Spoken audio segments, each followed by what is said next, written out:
Hi, I'm Eli Gurok. I'm the Vice President of Marketplaces and Retail Marketing here at Blue Moon Digital.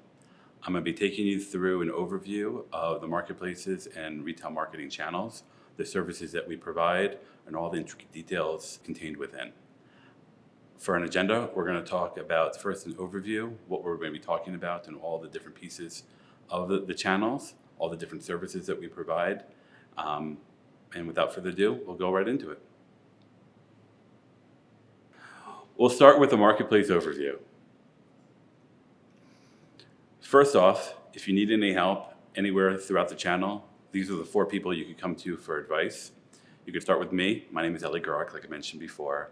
Anything that has to do with strategy or sales, feel free to ask me any questions or ask for my help. If you need any help with paid advertisement or anything to do with paid placements within the Amazon marketplace or retail marketing channels, Dan Zuber is your person to go to. For listing optimizations and anything to do with how the actual products appear on the PDPs of the different retailer sites, Kelsey's your woman. Anything else to do with overall sales strategy within the marketplaces, Amazon, or retail media spaces, please contact Danielle. As it occurs today, almost half of U.S. consumers start their product searches on marketplaces, including Amazon, as opposed to on Google. It's estimated that that's going to grow by 2023 to at least 50% of all online sellers will be listing their products on marketplaces. This is a really good indication of where the market's going and really helping us all understand where the U.S. customers are starting to shop and how do they not just purchase, but how do they find the products that they'd like to purchase. So before we jump into it, I want to define some key terms to help us all understand what we're talking about. Some of these terms can be used interchangeably, but I want to make sure that everybody understands what terms mean when I use them. So let's start off with the most important term, marketplace. What is a marketplace?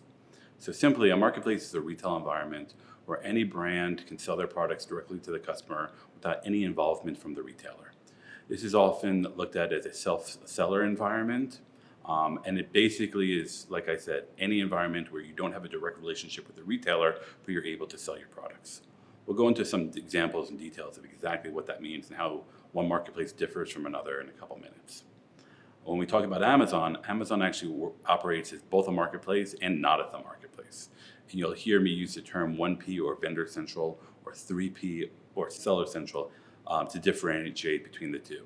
So very simply, a 1P or Vendor Central relationship is when a brand has a direct relationship with Amazon. Amazon buys POs and sells them on their behalf. In that scenario, the brand is still required to update their listings, making sure they have the right product details contained on the page, and handle a lot of the other aspects of selling. For a 3P or Seller Central relationship, Amazon is essentially hands-off.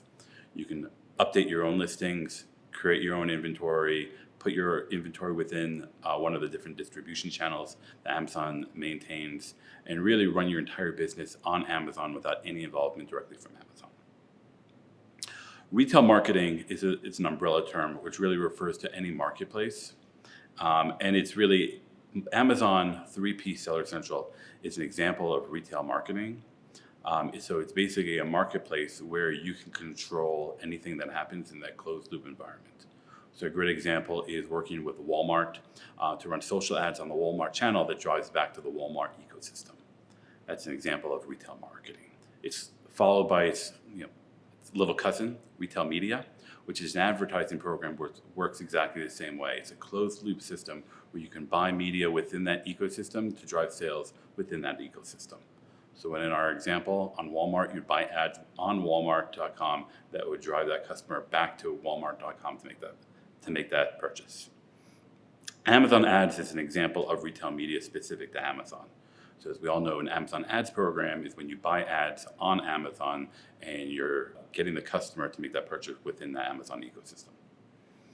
Another term you'll hear me talk about is a DSP, which stands for a demand-side platform.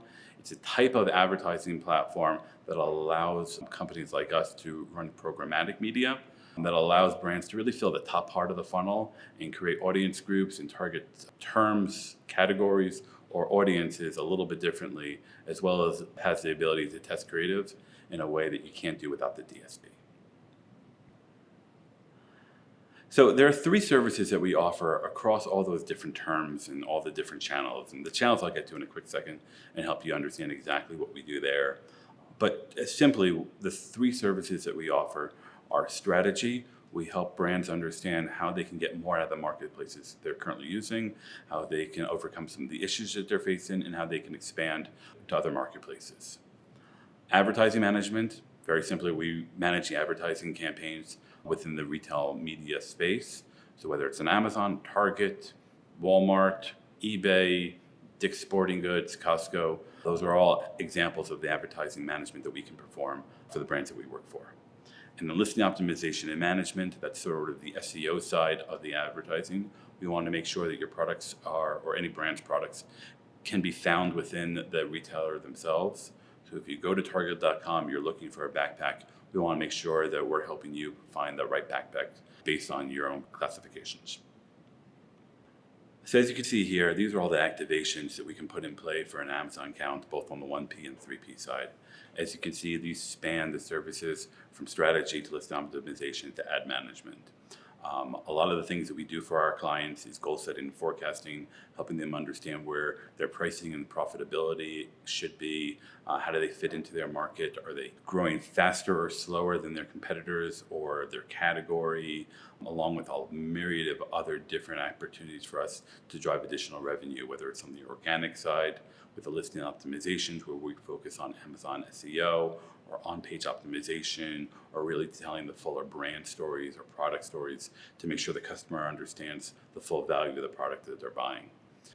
In addition, we also manage the ads program on Amazon, and that's soup to nuts, everything from planning to budgeting to management.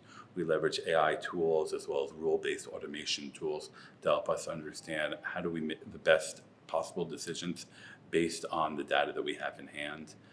That'll span everything from geo-targeting to time or day-based parting to make sure that we're getting the right product in front of the right customer at the right time.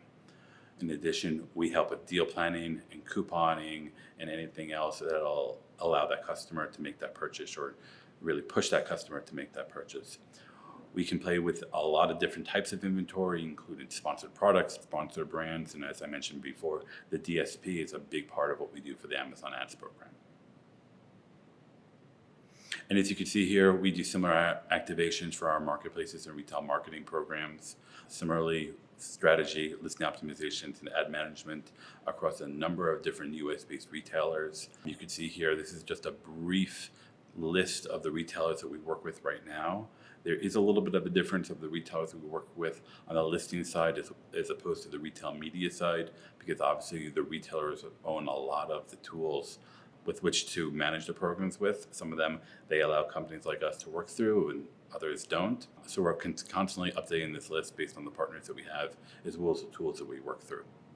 And here in the marketplace department, we really try to take a holistic approach to what we do.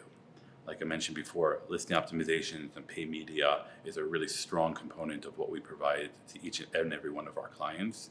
In addition to that, we take a really hard look at the data to understand how do we run these channels properly and marry that with the content development so we can tell the stories that we need to tell so that the customer understands the full value of the products that we're buying.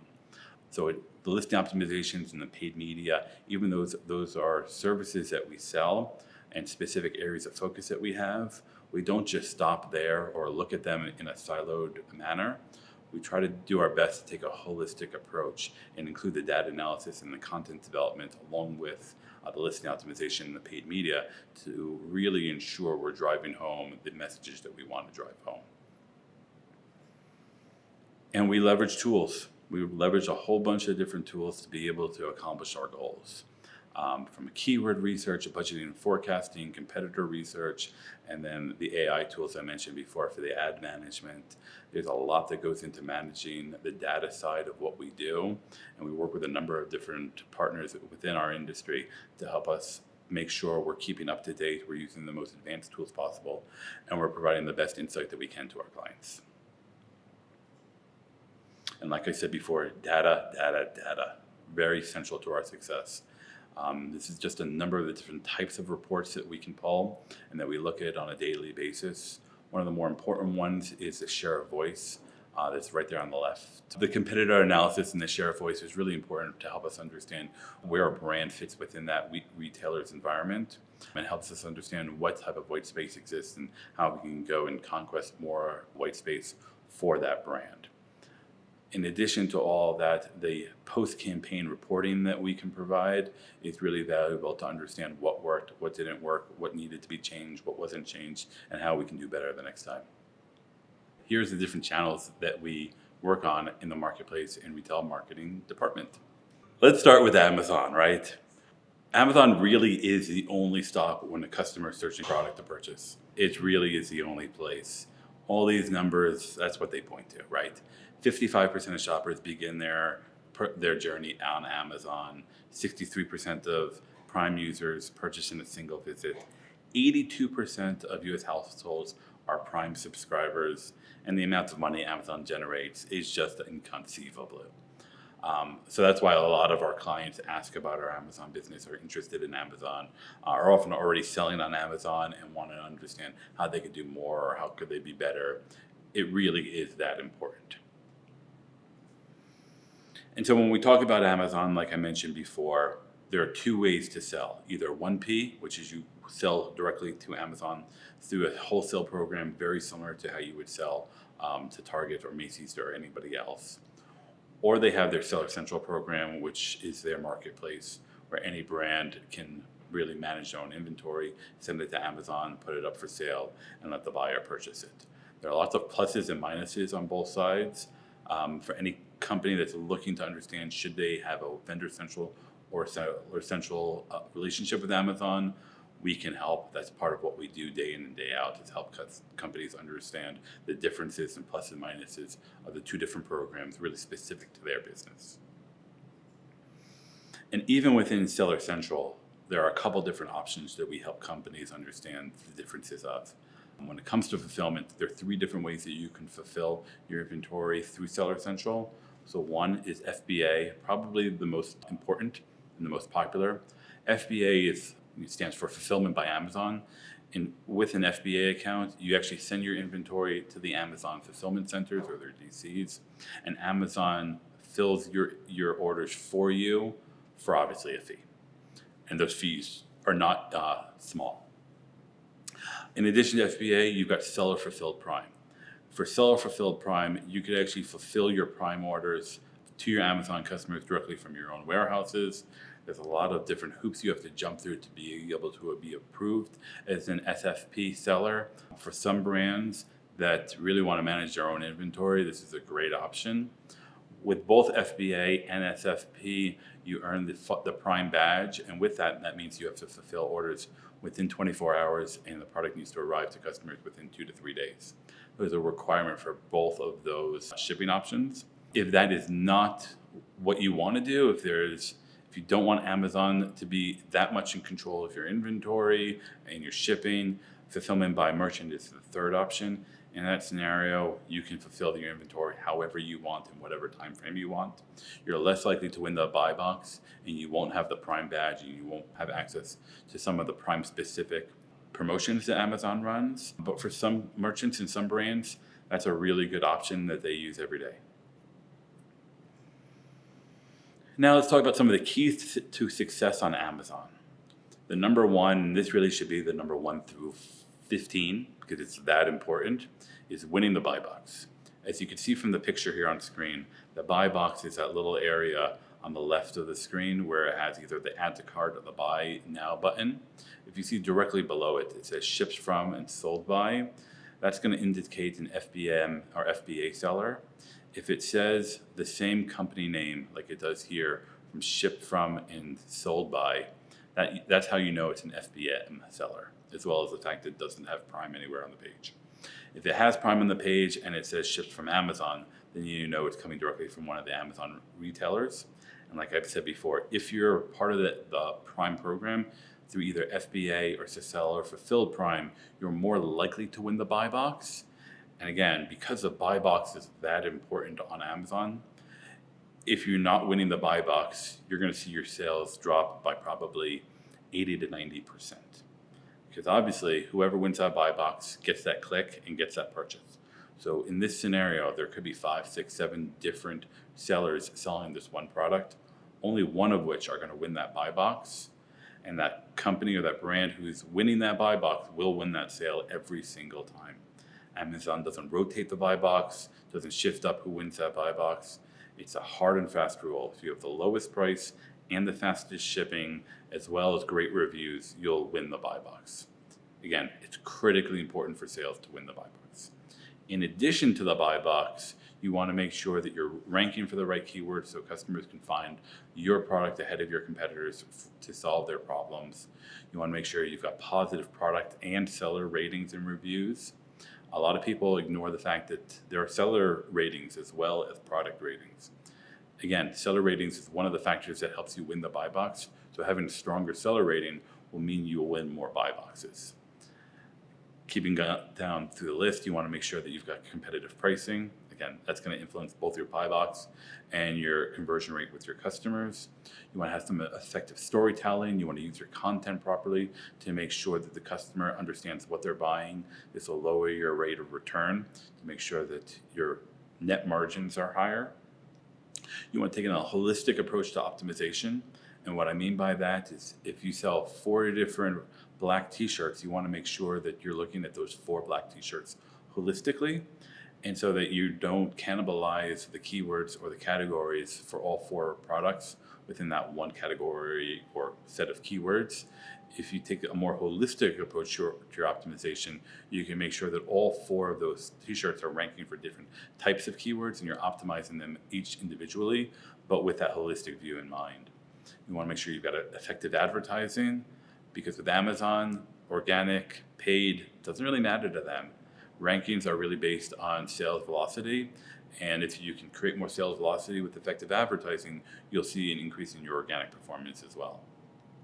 And then lastly is aligning with seasonal category or product trends. Obviously just making sure that your customers are in market to buy and it's the right season for that purchase is really critical to finding success. And here are some of just examples of some of the projects that we've worked on to help clients who have very specific issues within the Amazon ecosystem. So here's a project that we worked on that we called Winning More Buy Boxes. This particular client wasn't winning enough buy boxes to make their overall account we considered healthy. And there are a myriad of different ways that we attempted to help them win more buy boxes. Those included improving their seller metrics, making sure that they had an excellent order fulfillment ratio, their pricing was competitive, we were able to validate their shipping times and making sure that they were providing tracking information back to the customers, that their feedback score was up to date, that their customer service response time was as best as it could be, that they were managing their inventory correctly, and that their order defect rate was as low as possible. Even though they didn't have the lowest price and they weren't selling FBA or seller fulfilled Prime, we were able to actually improve the number of buy boxes that they were winning just by focusing on these different things. Here's another project that we worked on as well on the Seller Central side of things. We had a client that was winning buy boxes, but they were concerned that their gross margins were being squeezed and they weren't selling for a high enough gross margin to make the overall Amazon program profitable for them. So a couple of things that we worked on for them was determining pricing rules by grouping different products or ASINs together to extend the margin percentage on just those products. We did a data analysis to determine if Amazon wasn't overcharging them for some of their categories and their products. They were, and we were able to fix that. We were also able to ensure that their shipping rates were being charged correctly because they weren't. Those 2 things alone actually improved their gross margin by about 25 basis points. So pretty big improvement on that alone. And then we looked to create some virtual bundles specifically with margin in mind so we can extend the gross margins as much as possible. Now let's talk a little bit about marketplaces or retail marketing. As I mentioned before, those terms are somewhat interchangeable. So you'll hear me use both terms, but mostly I'll just call it marketplaces. And as I said before, there's a lot of different marketplaces we work on and we work directly with. So from Amazon to Alibaba to Kroger to Etsy to Wayfair, even to the different Facebook marketplaces. We've got experience working with a lot of them and each one is a little bit different. and our team is constantly learning the differences between all the different marketplaces and what are the nuances to working through those differences. How are their internal and external algorithms just slightly different? And for us to understand those differences allows us to help our clients perform better within those marketplaces. And we really do take a full funnel approach to our management. Everything from, is a product in stock? Is it available to be sold? Is it set up correctly? All the way through to, did the product end up helping us or hurting us with our revenue targets or even with our margin targets? And everything along the way. So is it findable and searchable, and does it look properly? Does it represent the brand in an effective way? Does it tell that right brand story? Does it tell the right product family story? Is it priced correctly? Is the shipping accurate? Is it going to exceed is it really going to exceed the customer's expectations?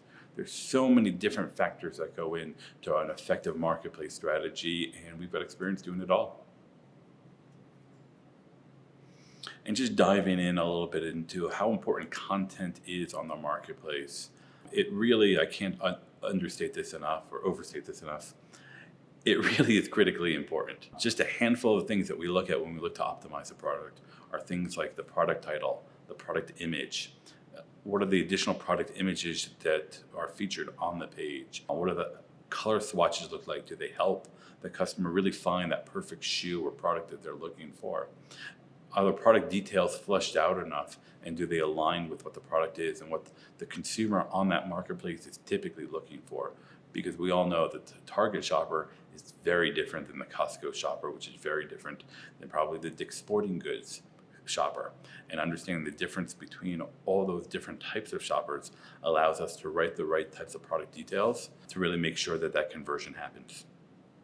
And then going back down the list, size charts. Really one of the most overlooked aspects of a marketplace program, especially obviously in the apparel world, because if the product's not going to fit and if the customer doesn't understand if that product will fit, they're not going to buy it. Q&A section, another really underused aspect of the marketplace program. I looked at a heat map the other day of the Target PDP, and it showed me that the Q&A tab was actually the 6th most clicked piece of the page, which was actually pretty high based on all the different aspects of the page that you could potentially click on, including the quantity button, the size, the add to cart. So if you kind of look through all those different things, Q&A being 6 is pretty high, which means it's pretty important. The enhanced brand product content to make sure you're telling that story with as much of the real estate that you're allowed to use on the page. Very, very important. And then for the marketplaces that allow for this, a brand store and a full brand experience. This is another one that gets just underutilized for no reason other than it's a lot of work.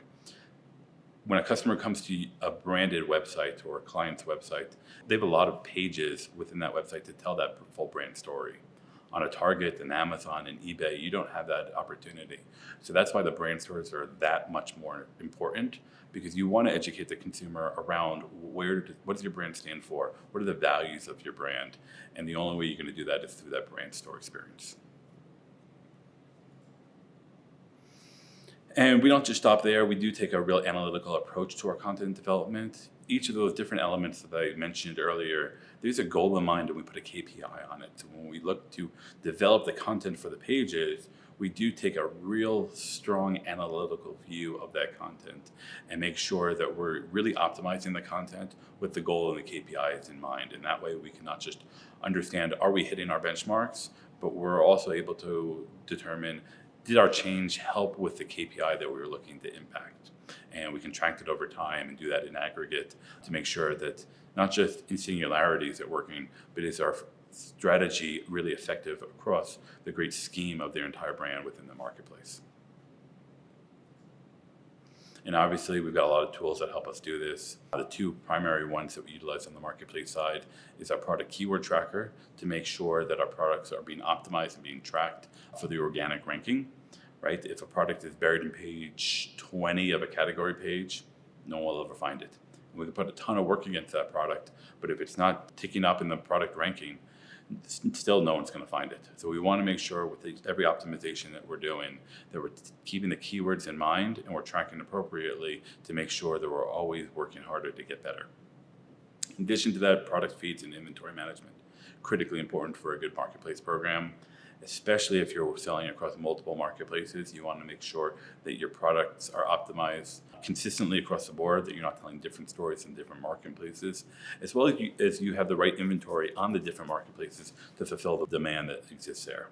So marketplaces really rely on their product feed and inventory management systems, and we do use some of the best-in-class tools to make sure that that works. And then similarly, on the measurement side, we do take a holistic view of our reporting to make sure that we're doing right, not just with the products, but the products against competitors, products against the category. Are we growing with the way that we want to grow? Are we competing against our last year numbers? Are we winning the share of shelf and the share of voice in the categories that we want to win for? So there's a lot that we do on the measurement side to make sure that all the work that we're doing is being effective.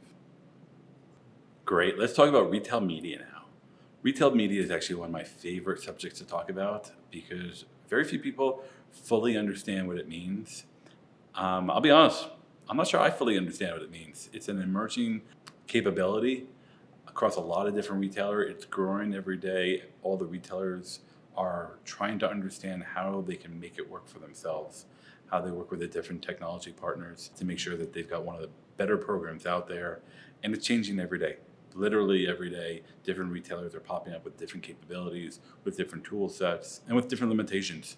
So it's a really interesting space, and as you'll see in a second, it's an emerging space. Lots of really great KPIs that tell people like me that it's a really effective place to be, but there's still a lot of unknowns in it, and there's still a fair amount of risk in running media on retailers. So it's an interesting spot to be in, and it's an interesting conversation to have with a lot of brands. And like I said, it is an opportunity channel. There's a lot going on here, and it's increasing every day. So for 2021, retail media is up 25% year over year, and only 35% of eligible brands are currently participating. That means of all the eligible brands that sell through retailers, there's more than half aren't. That means that there's a tremendous opportunity to still be one of the earlier adopters and win some of that market share that your competitors are just not winning yet. And the other big KPI here, 15% of participating brands advertise on more than one network. This is a really interesting statistic because it really says that brands are struggling to scale their programs. And that's the same conversation that we've been having with brands, is that they're seeing that their media is being effective in the retail space, but the bandwidth and the amount of time it takes them to build a successful program is way too big for them to scale. And again, that's where we can come in because we've got the expertise as well as the bandwidth to help these retail companies or these brands scale their media programs across the different retail environments. And as you can see, CPCs, they're less than what they are on Google, Facebook, and Amazon. And the ROASs are oftentimes better than what they see on Google, Facebook, and Amazon. So to me, this is really the perfect trifecta of there's not a lot of competitors, it's really difficult to scale, but there's a great opportunity to generate a net profit by running media through these channels. So to me, this is the three different pieces that tell me that this is a great opportunity channel. And the goal of retail media is to increase your shelf space. That's the sole goal here, and that's what makes it so effective, is if you were buried in the rankings before, you instantly have the opportunity to appear on the first row, second row, third row, depending on what that retail media provider sells. As you can see this example here from Zappos, they sell that second row. So all these products, if I tried to find them organically, they were buried in pages 3 through 6. But here they appear on the first page of the category on Zappos, on row number 2. So pretty important placement. And there's a lot that we can do with this kind of created shelf space that we can drive revenue for. So let's walk through how it works. You can see here, this is an example of what Target calls a sponsored product ads. A sponsored product ad is probably the main form of ads that we'll see across the different retail media landscape. Every retailer controls what type of media they can serve. So it's going to change from retailer to retailer on exactly what they sell, what placements they sell, what the different characteristics of those ads are. But for the most part, almost everybody has a sponsored ad product unit. And for Target, it works very simply. And I think the target example is indicative of what most companies use for their retail media inventory, or how their inventory works, which is what they call a search or browse experience. In this scenario, the shopper will search or browse on a website, so they'll use a keyword, or they'll just go through the category navigation, and they'll land upon a category page. And in the back end, a brand will determine which products they want to advertise. Sometimes they'll add in which keywords they want to be tracked on or be visible for. They'll set a bid, and then once a user does a search, the back-end algorithm of the ad technology will match that search or that browse experience with the product and serve that ad unit as in the form of a product to the shopper directly. This is probably the most effective type of ad unit. Obviously, it reaches high intent shoppers, especially those who are searching for products. So as you can see here, someone who's searching for chocolates will see this ad from Dove Chocolates right at the top. High intent shoppers, high ROAS typically, but oftentimes the CPCs are often high as well. But that shouldn't matter if you're really reaching high intent shoppers. The next type of ad, which is really popular, is a display ad. You can see there are a couple different examples here. These work somewhat similarly. They're mostly contextual ads. So the retailer sometimes will use your search and browse history to determine what type of shopper you are and what you would potentially be looking for. And then the brand is able to serve branded styled ads to really capture that customer and drive them oftentimes to a product collection as opposed to a single product. These are really good for brand awareness and generating interest within a platform for a specific brand. They can also be effective for driving clicks to new products that are recently launched that shoppers might be unaware of, or that might be really far down in the search algorithm. So there are a couple different ways that these display ad units can be really effective. And here's some more examples of sponsored product ads. You see this on Target, both on their app as well as on the desktop site.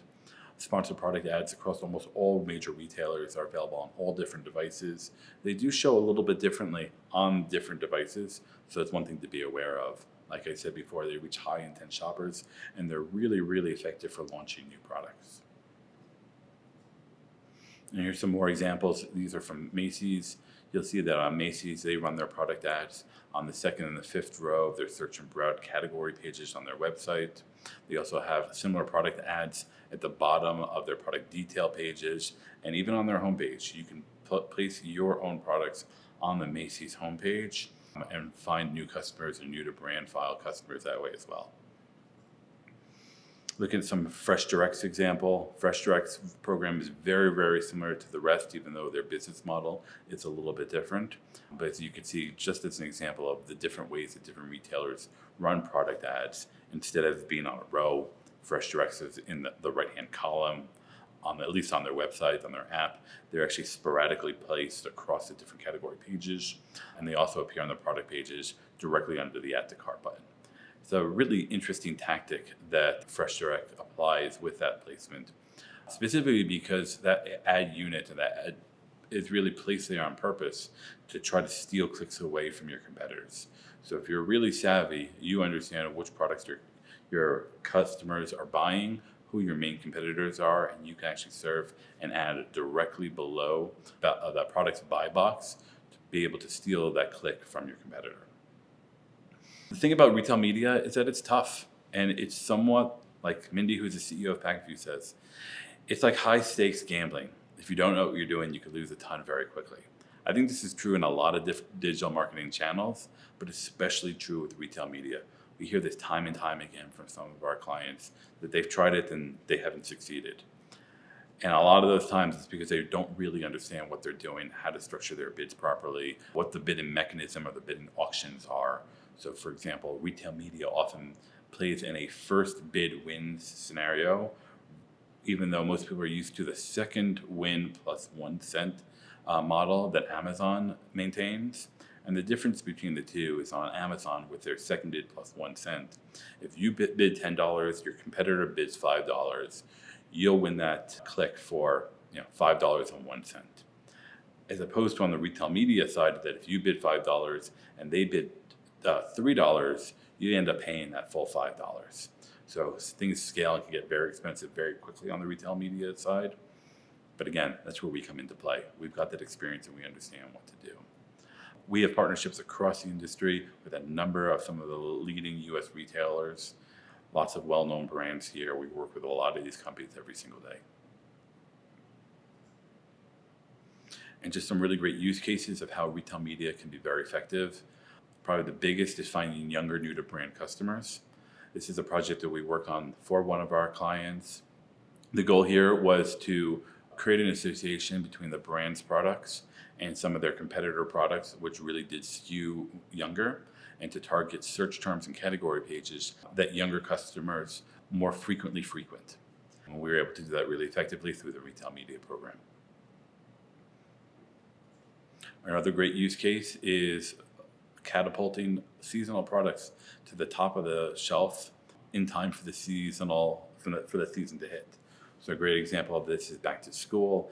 Some of our more popular clients' backpacks were buried in pages 4, 5, and 6 of Target's category pages for backpacks. The back to school season started. They started rising in the rankings as the velocity increases with back to school. But when back to school started, again, they were deep within the category page. 3 weeks later, they were on page 1. We were able to really accelerate that time frame and get them on page 1 within a week or two, just through the use of retail media. And then, like I mentioned before, product launches, it's a great use case for retail media because without any sales velocity, your products can often be buried really far in the back of the category pages. So by boosting them with a little bit of spend, we can get them to the top. We can make sure that customers are aware of them and hopefully purchase them. And we can also help test new product launches this way, because if we do boost them to the top and we aren't seeing the sales velocity that we would expect, that tells us that there's something wrong with either the product detail page or something else, maybe it's prices or reviews that we can fix before it becomes way too big of a problem. And like I mentioned before, one of the biggest problems that we look to solve on the retail media side is scalability.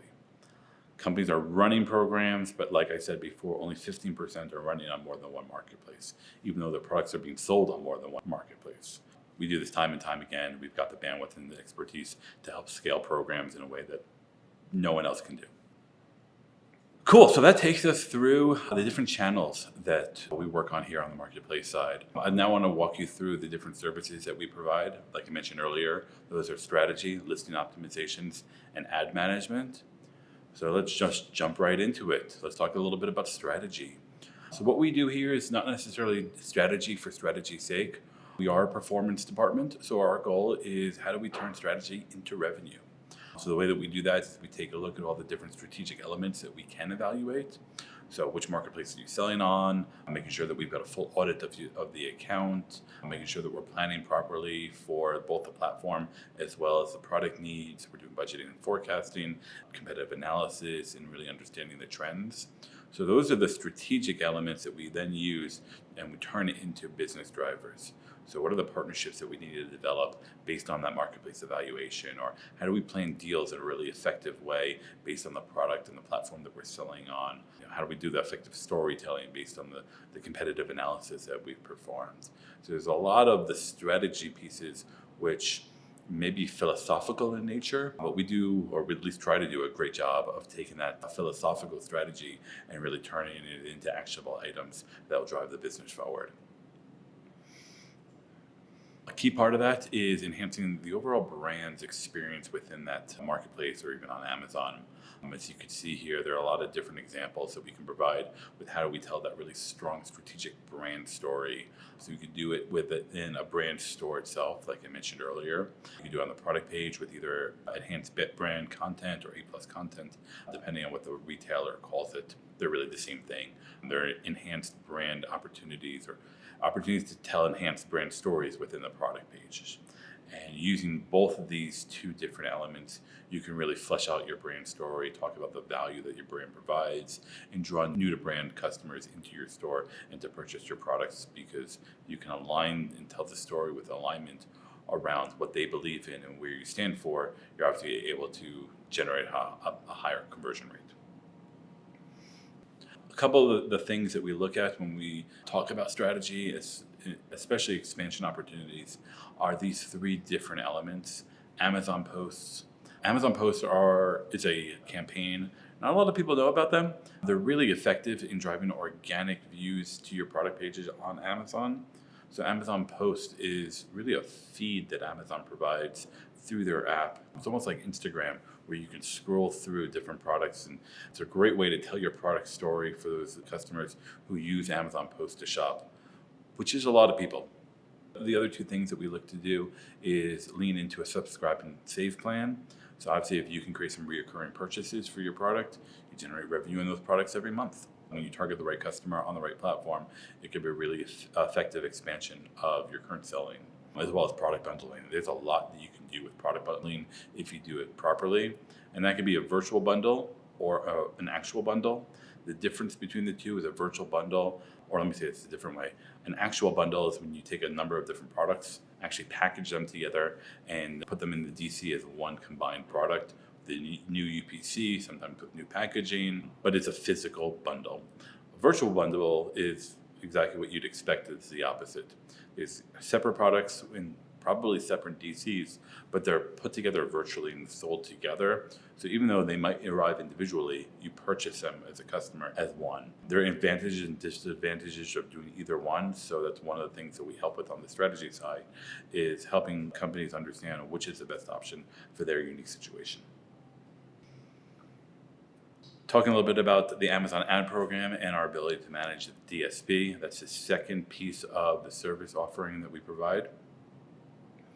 Talking about advertising overall, which includes both Amazon ads as well as retail media and the DSPs, or we use these four pillars across all the different advertising opportunities that we have. So we look to expand and grow, optimize the ads, pay a really close attention to the overall structure of an account, and we will recommend refinements and updates of that structure, as well as budget and forecasting management. All four of these pillars are really important with the way we look to optimize ads and run ad management programs. And as you can see here, this is the process that we take across those four different pillars. We first look to figure out where's the growth going to come from. We do a product inventory research, and we look to coupons and promotions and pricing overall to understand how we fit it within the world. We look at the overall campaign mix. This is where that campaign structure that I referred to earlier comes into play. Do we have that right mix of non-brand and branded keywords? Are we looking at the right infrastructure in terms of how are the products grouped together within their own categories or outside their own categories? Because that mix and that structure is really important for growth. Because what you don't want to have is some ASINs or products really dragging down the overall effectiveness of the campaigns. But with that right mix and the right product structure or campaign structure, it allows you to grow a lot more organically on the ad side than you would with a really poor structure. I'd say that overall, that's one of the biggest things that we look to impact when we take on a new client, is that right campaign mix as well as that right campaign structure. And then once we figure out how do we get this campaign to grow, we move into maintenance mode, where we look at the product rotation, whether it's seasonality or based on the velocity of the product at the time. We really double down on the keyword research and making sure our ads are being served for the right keywords and they're as close to being in market as possible. And then we're to work on the bid optimization and making sure we're not overbidding and we're hitting the right placements for the amount of money that we want to spend. Obviously, all that goes into, do we have an effective ROAS for the campaigns that we're running? Lots of different types of campaigns that we do run. I mentioned sponsored products before on the retail media side. That's obviously very effective on the Amazon side as well. We run sponsored brand opportunities, sponsored brand videos, sponsored display, and then all of this through Amazon's DSP. And measurement obviously is a very, very, very, very important tool for running any ad management campaign.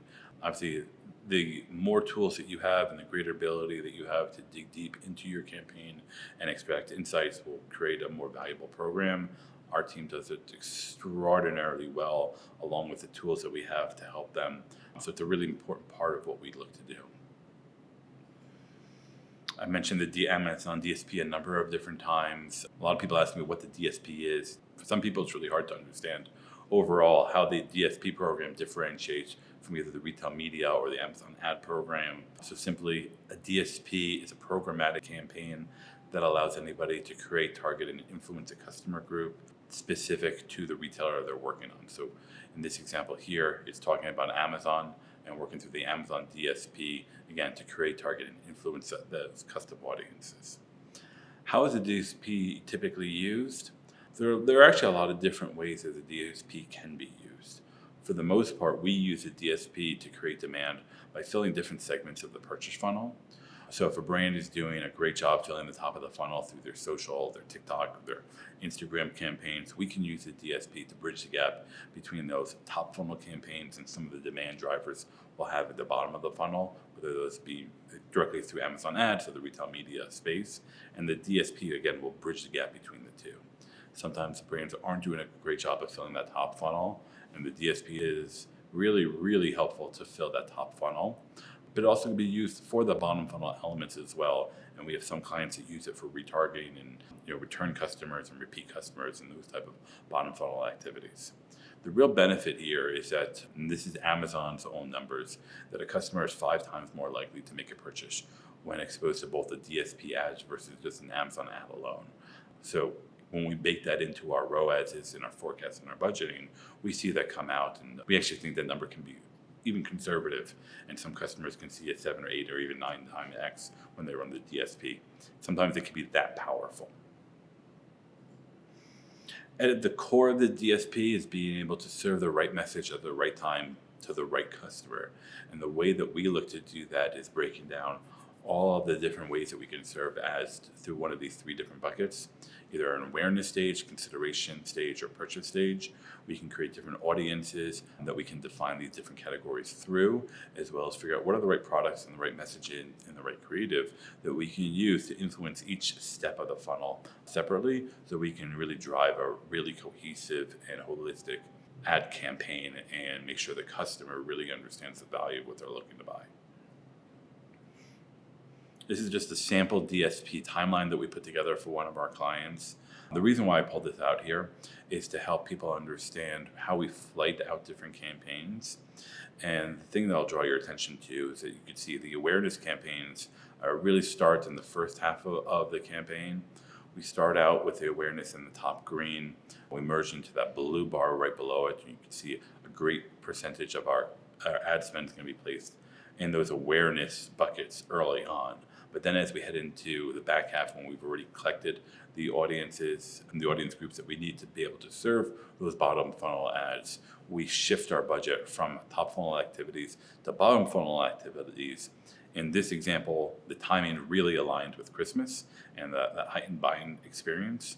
So really, this was best case scenario for us, where we can collect the audiences during the downtimes of the purchase cycle in August, September, October, and be able to use them for November, December to really drive the revenue that we were looking for.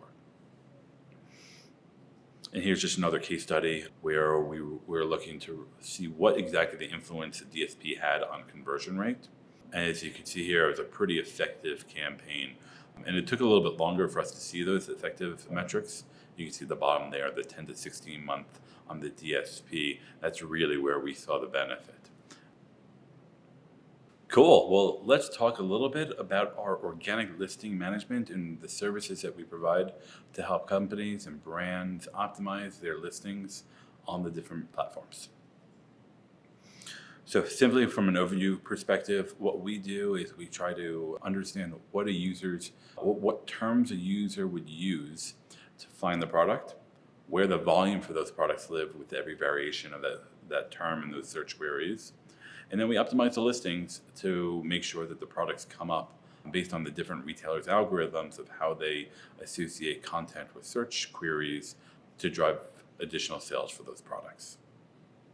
So then we move into the listing optimization process, which is again very similar to the retail media slide that I walked through a couple minutes ago.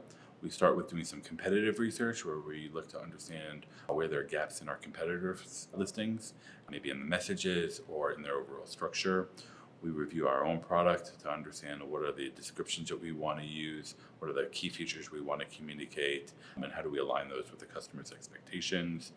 We add all of that stuff into our keyword research process so we can make sure that we're prioritizing the right keywords for the right product, taking a holistic approach so all of our products have coverage for the greater amount of keywords possible. And then we look into really digging into the specific products and the specific opportunities that we have to optimize the different areas of the page that we have influence over. So that's the title, the A+ content, the different description of features, the bullet points, anything else. We try our best to make sure that we're taking a holistic view of all of this so we can, again, spread this out as widely as possible across all the different products that we're looking to optimize. And here's that process in a little bit more of a 10,000-foot view. We look to start with competitive auditing and making sure that we're doing right by our product versus their competitor set against their category, as well as take a lot of different other things into account, like the structure, the product positioning, the value of the company. We look to optimize and enhance the product based on that. And like I mentioned before, making sure that we're doing our best to understand what the customer is looking for and the value that the product provides, and really matching the two together so we can service the customer correctly. And then reporting and testing to make sure that we're doing right, that all the optimizations that we're doing will produce the results that we're looking for. Here's just some brief examples of some of the work that we've done. These are obviously for some Crocs shoes. As you can see, an example on the top left, we went from a really small product title to a larger one. Part of the reason for that is because we want to make sure that we're not just stuffing keywords, but we're really putting the keywords that people are using in their search queries into the titles to make sure that they know that they found the right product. This is especially important on Amazon because there are so many products available for Amazon. And if someone is looking for a shoe that has quick drying capability, we don't want them to spend their time digging through product descriptions or bullet points to find those quick terms. If that's something that's really important to the value of the product, we do add it to the title to make sure that on the category pages or even within the algorithm for the search activity, that those really important terms are allowing that product to rise to the top. Same thing on the right, we want to make sure for our product features, when we're building those bullet points, we're not just throwing out terms that we think the customer wants to hear, but we're really expanding upon them and making sure that instead of just a 2-word, hey, these are man-made, we're explaining why there's a value in something being man-made or imported or having a synthetic sole. And very similarly on the product description area on the bottom there, you'll see that instead of just a paragraph that's ever long, that's probably being used on every single marketplace or anywhere that anybody's selling these shoes, we're really breaking them down and helping the customer understand the full details of that product description. All this is intended to increase the velocity of sales. When we work with product feeds, which is a really important part of the marketplace, making sure that the right data is being passed through to all the different marketplaces effectively, we look to do both optimization and enhancements. So we optimize below the surface, making sure that, again, like I've said a couple times now, we're really meeting the customer where he's at, and the product descriptions are fitting the search queries and the categories that they're working for to make sure that we're providing the right value to the customer. And then making sure that the data is clean, because dirty data, unclean data, unstructured data will culminate in bad product information being passed through to all the different marketplaces.